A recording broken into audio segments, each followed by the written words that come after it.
प्रिय मित्रों, आप सभी को नमस्कार। अटल अनुसंधान अकेडमी यूट्यूब चैनल में आप सभी का हार्दिक स्वागत है।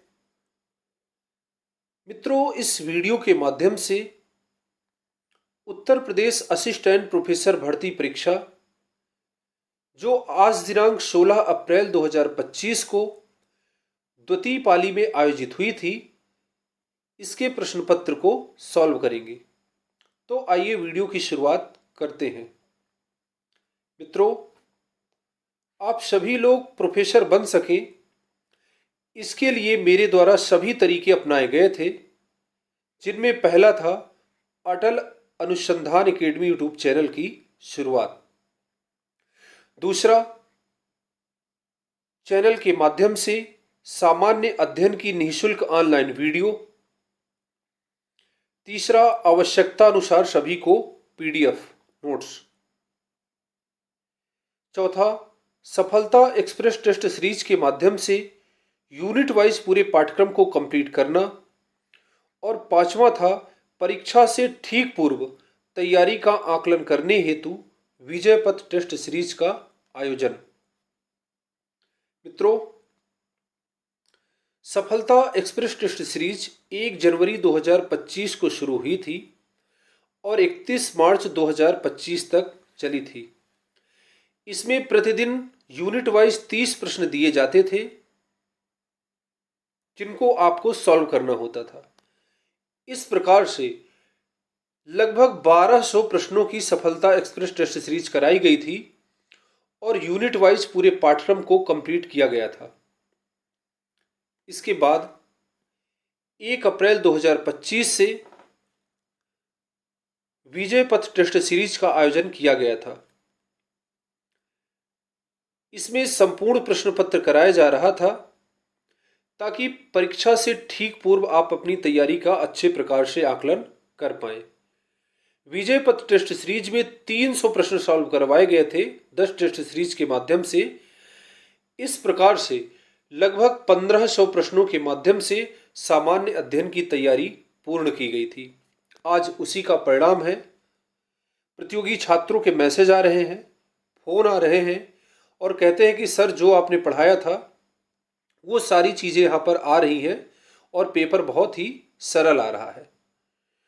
तो पेपर सरल नहीं है, आप लोगों ने इतनी अच्छी प्रकार से तैयारी की है कि सारी चीज़ें आपको पढ़ी हुई मिल जा रही हैं।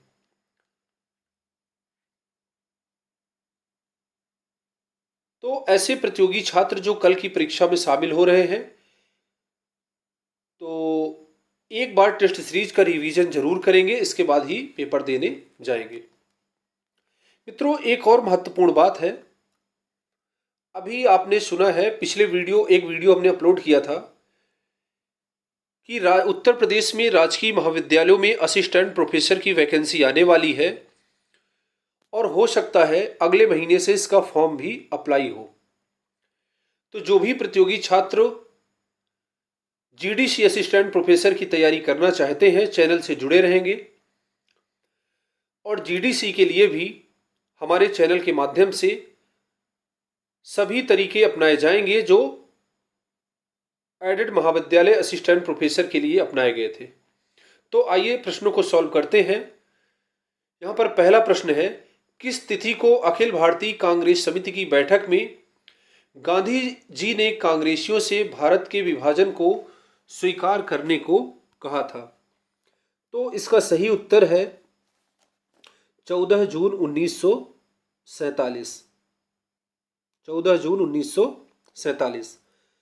इसके बाद अगला प्रश्न है, आंकड़ों की गणना हेतु निम्न में से कौन सा साधन प्रयुक्त होता है? तो इसका सही उत्तर है MS एक्सेल।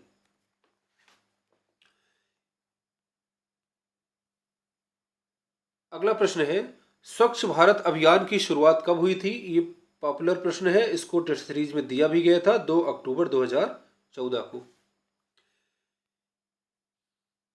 इसके बाद अगला प्रश्न है, एक तरह की बेरोजगारी जिसमें किसी व्यक्ति का कार्य में होना या ना होना कोई अंतर नहीं डालता, ऐसी बेरोजगारी प्रच्छन्न बेरोजगारी कही जाती है। प्रछन्न बेरोजगारी का उदाहरण आपको बेरोजगारी वाले वीडियो में समझाया था कि मान लीजिए 1 बीघे खेत है, 1 बीघे खेत, और उसमें क्या है, मान लीजिए 5 कुंतल साल भर में गेहूं होता है और 5 कुंतल साल भर में चावल होता है, और इसमें पूरा खानदान लगा रहता है। मान लीजिए पूरे परिवार के 10 लोग इसमें लगे रहते हैं, बोलते हम खेती करते हैं। तो इन 10 लोगों में 8 लोगों को यदि हटा भी दिया जाए और 2 लोग भी लगे रहते हैं तो भी उतना उत्पादन होगा, लगे रहे तो भी उतना ही उत्पादन होगा। 5 कुंतल गेहूं 5 कुंतल चावल होगा, और यदि उनको हटा दिया जाए तो भी उतना ही उत्पादन होगा। तो इस प्रकार से ऐसी बेरोजगारी को छिपी हुई बेरोजगारी या फिर प्रछन्न बेरोजगारी कहा जाता है। इस प्रकार की बेरोजगारी भारत में कृषि क्षेत्र में अत्यधिक मात्रा में पाई जाती है। औद्योगिक क्षेत्र में जब ऐसी स्थिति आती है तो वहां पर कर्मचारियों की छटनी की जाती है। मान लीजिए किसी कार्य को करने में यहाँ पर 10 लोग लगे हुए हैं, 10 लोग, और इनमें से मान लीजिए 5 लोगों को हटा दिया जाता है तो उत्पादन पर कोई प्रभाव नहीं पड़ता। ऐसी बेरोजगारी को प्रछन्न बेरोजगारी या फिर छिपी हुई बेरोजगारी कहा जाता है। चलिए अगला प्रश्न है, निम्नलिखित में से एक अनुक्रम को व्यवस्थित कीजिए। यहाँ पर है, पहला है प्रारंभिक समंक, फिर है समंकों का प्रसंस्करण, समंकों का विश्लेषण और समंकों का प्रस्तुतिकरण। तो यहाँ पर ये ऑप्शन तो कोई नहीं दिया हुआ है, और ये सभी जो है आप सीरियल से ही दिए हुए हैं, सीक्वेंस से ही दिए हुए हैं। पहले रॉ डाटा होता है, इसके बाद डाटा प्रोसेसिंग होती है, फिर डाटा एनालिसिस होता है, और इसके बाद प्रेजेंटेशन ऑफ डाटा। तो ये सीरियल यहाँ पर सही है, किंतु ऑप्शन में यहाँ पर नहीं दिया हुआ है। तो इस प्रकार से इस प्रश्न को आप ध्यान रखिएगा, ये सीरियल सही है। यहाँ पर क्या होना चाहिए, फर्स्ट सेकंड थर्ड और फोर्थ, यानी ABCD सीरियल से यहाँ पर होना चाहिए। ऐसा कोई ऑप्शन होना चाहिए था लेकिन नहीं था। 1 2 3 और 4 ऐसा ऑप्शन होना चाहिए था।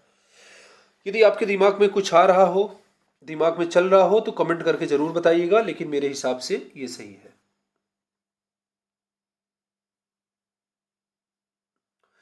अगला प्रश्न है, निम्नलिखित में से कौन सा एक समवर्ती सूची का विषय नहीं है। शिक्षा समवर्ती सूची का विषय है, बाट और माप समवर्ती सूची का विषय है, और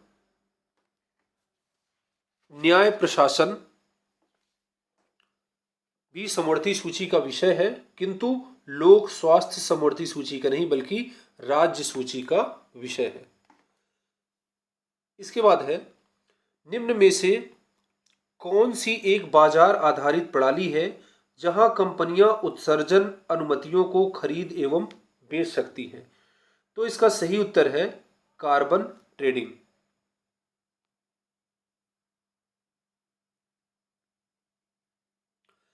इसके बाद है, 19वां G20 शिखर सम्मेलन कहाँ आयोजित हुआ था। तो इसका उत्तर है नई दिल्ली, भारत में।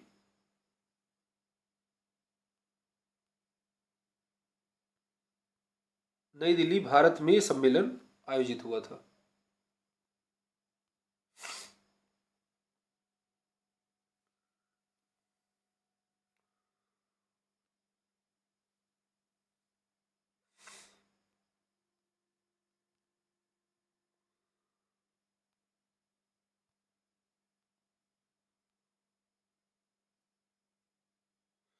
नई दिल्ली भारत में सम्मेलन आयोजित हुआ था। यहाँ पर थोड़ा सा गड़बड़ हो गया था, कोई बात नहीं, नई दिल्ली में।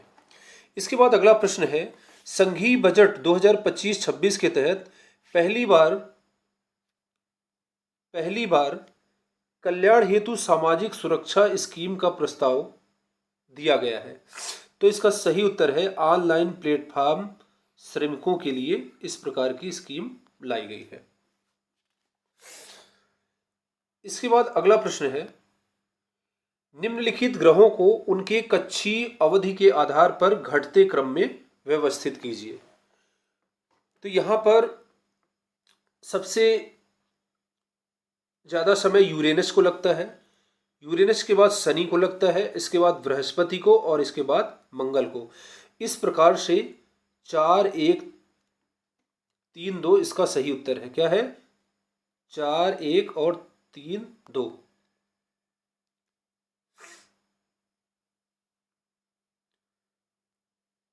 मेगस्थनीज किसके दरबार में राजदूत के रूप में आया था? तो इसका सही उत्तर है चंद्रगुप्त मौर्य। तमिलनाडु में एक नई राजनीतिक पार्टी तमिलागा वेट्री कज़गम किसके द्वारा शुरू की गई है? तो ये पार्टी जोसेफ विजय चंद्रशेखर के द्वारा शुरू की गई है। इसको चुनाव आयोग द्वारा मान्यता प्रदान की गई है क्षेत्रीय पार्टी के रूप में। इसके बाद है कार्टाजोना प्रोटोकॉल। कार्टाजोना प्रोटोकॉल आपसे बार बार टेस्ट सीरीज में पूछा गया था और यहाँ पर है, ये है प्रश्न आ भी गया है। इसका सही उत्तर है जीवित संशोधित जीवों से। किससे है? जीवित संशोधित जीवों से।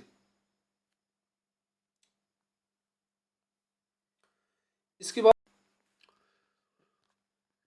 अगला प्रश्न है, नीचे दो कथन दिए गए हैं जिनमें से एक को अभिकथन और दूसरे को कारण कहा गया है।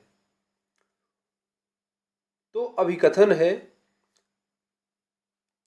यहां पर अभिकथन और कारण के पहले क्या लगा देंगे और यदि उसका उत्तर हाँ आ जाएगा तो सही है और नहीं आएगा तो गलत है। जैसे, क्या जब कोई जहाज नदी से निकलकर समुद्र में प्रवेश करता है तो वह कुछ ऊपर उड़ जाता है? हाँ। फिर, क्या समुद्र के जल का घनत्व नदी के जल के घनत्व से अधिक है? तो इसका उत्तर है हाँ। तो ये दोनों कथन क्या है? दोनों कथन सही है। अब यहां पर यह जानना है कि आर ए की सही व्याख्या करता है या फिर नहीं, क्योंकि यहां पर ऑप्शन दिया हुआ है ए और आर दोनों सत्य है परंतु आर ए की व्याख्या नहीं करता। फिर ए और आर दोनों सत्य है किंतु आर ए की सही व्याख्या करता है। तो बहुत सारे प्रतियोगी छात्र ऐसे होते हैं जिनको इन प्रश्नों को सॉल्व करने में समस्या होती है कि व्याख्या कर रहा है या फिर नहीं कर रहा है। तो सबसे पहले आपको कुछ भी नहीं करना है। सबसे पहले आपको क्या करके दोनों अभिकथन और कारण के पहले क्या लगा करके दोनों प्रश्नों को पढ़ना है और हाँ और ना में जवाब ढूंढना है। जैसे यहां पर हमने पढ़ा है, दोनों प्रश्नों सही है। क्या जब कोई जहाज नदी से निकलकर समुद्र में प्रवेश करता है तो वह कुछ ऊपर उठ जाता है? हाँ। क्या समुद्र के जल का घनत्व नदी के जल के घनत्व से अधिक है? हाँ। अब क्या है, यहां पर क्या लगा करके आप इसको पढ़ोगे और जब वो कारण के जस्ट पहले इसलिए लगाओगे, जब दोनों मैच करेंगे तब पता चलेगा व्याख्या करता है। क्या जब कोई जहाज नदी से निकलकर समुद्र में प्रवेश करता है तो वह कुछ ऊपर उठ जाता है? फिर यहां पर क्योंकि क्योंकि समुद्र के जल का घनत्व नदी के जल के घनत्व से अधिक है। आपने ऐसे पढ़ लिया तो इससे मैच कर रहा है कि हाँ सही भी है और व्याख्या भी करता है। फिर आप ऐसे भी पढ़ सकते हैं, समुद्र के जल का घनत्व नदी के जल के घनत्व से अधिक है इसीलिए, अब ऊपर वाले में इसीलिए लगाइए, इसीलिए कोई जहाज नदी से निकलकर समुद्र में प्रवेश करता है तो वह कुछ ऊपर उड़ जाता है। तो इस प्रकार से क्या, क्यों और इसलिए का प्रयोग करके आप इस प्रश्न को आसानी से सॉल्व करेंगे। तो यहां पर इसका सही उत्तर है, दोनों सही है और सही व्याख्या भी है। आर ए की सही व्याख्या करता है। अगला प्रश्न है, दशमलव संख्या 10 का बाइनरी क्या है? तो इसका उत्तर है 1010। फिर है, भारतीय संविधान के किस अनुच्छेद के तहत शिक्षा के अधिकार को मौलिक अधिकार के रूप में गारंटी दी गई है? तो इसका उत्तर है अनुच्छेद 21A। इसके बाद, पर्यावरणीय परिस्थितियों में परिवर्तन के संबंध में पौधों के मौसमी गतिविधियों के समय को क्या कहा जाता है? तो इसका उत्तर है फेनोलॉजी। इसको कहते हैं परिघटना विज्ञान।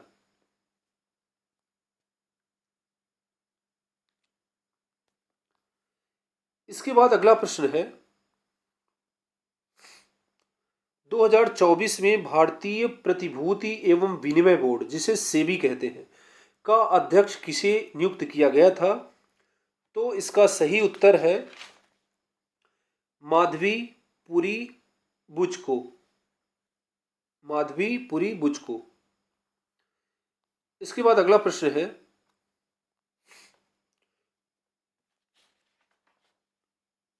कोविड महामारी 2020-21 के दौरान सबसे बुरी तरह प्रभावित क्षेत्रों का क्रम भारतीय अर्थव्यवस्था के संदर्भ में चयनित कीजिए। मित्रों, 2020-21 में कोरोना महामारी के दौरान सबसे ज़्यादा हानि औद्योगिक क्षेत्र को हुई थी। औद्योगिक क्षेत्र को, इसके बाद सेवा क्षेत्र को, जबकि कृषि क्षेत्र प्लस में था। इसमें 3.4% की वृद्धि देखी गई थी। तो यदि उद्योग क्षेत्र की बात करें, उद्योग क्षेत्र में क्या हुआ था? -9.6 का परिवर्तन हुआ था। उद्योग क्षेत्र घाटे में था। अब जब हम सेवा क्षेत्र की बात करें, सेवा क्षेत्र ये जो है -8.8 था, मतलब ये भी घाटे में था। किंतु कृषि पर कोरोना का बिल्कुल प्रभाव नहीं पड़ा। यहाँ पर कृषि क्षेत्र जो था, कृषि क्षेत्र में 3.4% की वृद्धि हुई है। तो यहाँ पर देख रहे हैं, सबसे बुरी तरह से कौन सा प्रभावित हुआ था? उद्योग, और इसके बाद था सेवा क्षेत्र, और कृषि में कोरोना होने के बावजूद भी कम से कम 3.4% की वृद्धि तो हुई थी।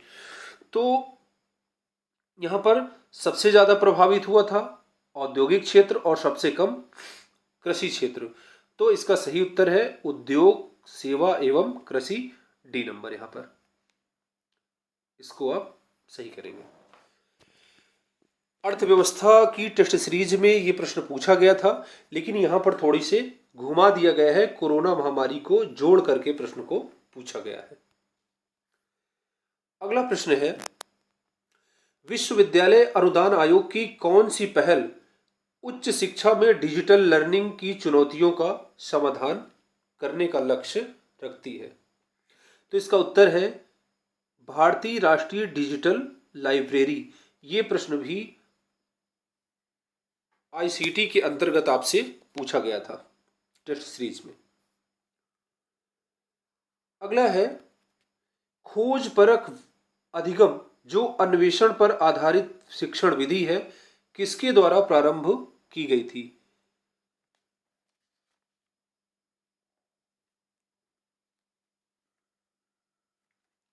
तो इसका उत्तर है जेरोम ब्रूनर के द्वारा। ये विधि जेरोम ब्रूनर के द्वारा शुरू की गई थी, खोज विधि, जिसमें छात्रों को खोजने के लिए प्रेरित किया जाता है, और ये उच्च शिक्षा के क्षेत्र में काफी प्रभावी है।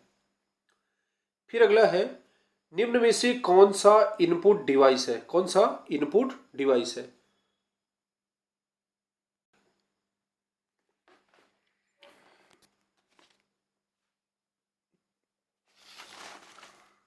तो यहां पर प्रश्न पूछ रहा है, निम्न में से कौन सा इनपुट डिवाइस है?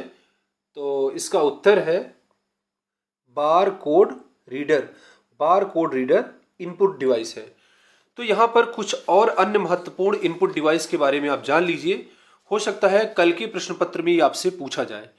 कुछ इनपुट डिवाइस हैं जैसे कीबोर्ड, माउस, जॉयस्टिक, प्रकाशी पेन, स्कैनर, माइकर, punch card reader, optical mark reader, optical character reader, digital camera, touch screen, mike, ये सभी इनपुट डिवाइस है। आपसे प्रश्न पूछा जा सकता है निम्न में से कौन इनपुट डिवाइस है या फिर नहीं है।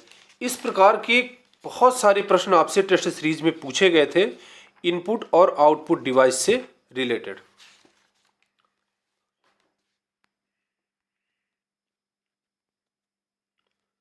इसके बाद अगला है, किस शहर में पैरा एशियाई खेल 2023 आयोजित किया गया था? तो इसका उत्तर है चीन के हांगजू शहर में। राज्यों में द्वैध शासन किस वर्ष लागू किया गया था? तो 1919 के शासन अधिनियम में राज्यों में द्वैध शासन प्रणाली शुरू की गई थी।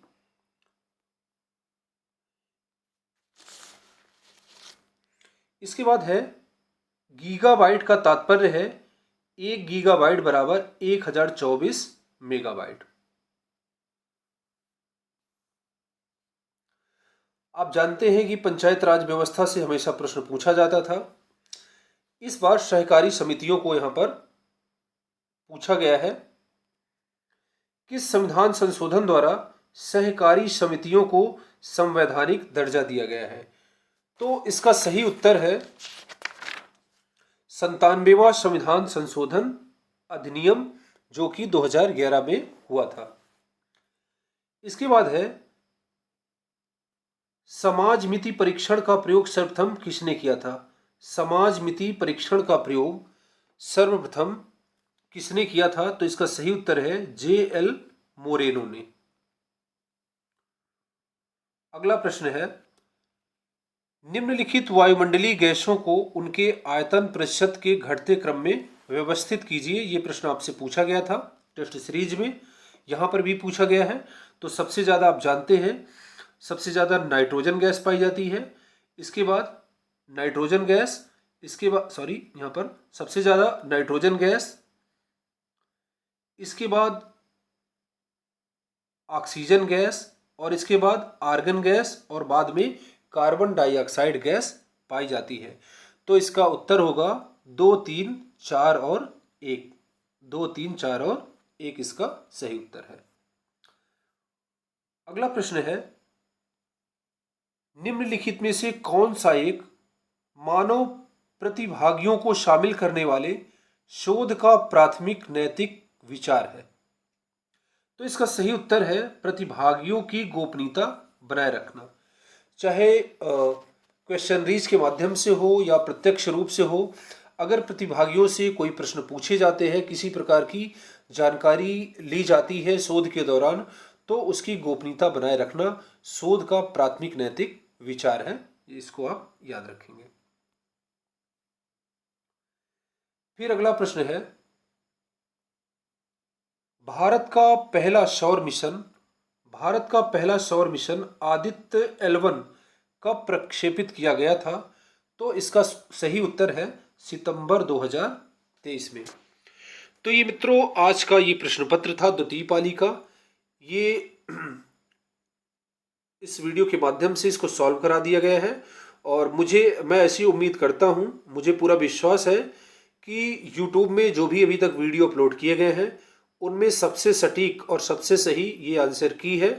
इसको आप ऑफिशियल मान करके चले, इसमें किसी प्रकार का कोई संशोधन संभव नहीं है, क्योंकि यहाँ पर चीज़ों को अच्छी प्रकार से एक्सप्लेन किया गया है। तो ऐसे प्रतियोगी छात्र जो GDC की तैयारी करना चाहते हैं चैनल से जुड़े रहेंगे, और चैनल के माध्यम से GDC की तैयारी आपको कराई जाएगी। तो आज के लिए इतना ही, मिलते हैं नेक्स्ट वीडियो में। यदि वीडियो आपको अच्छा लगा हो तो वीडियो को सभी के बीच में शेयर करें और वीडियो को सब्सक्राइब जरूर करें। धन्यवाद।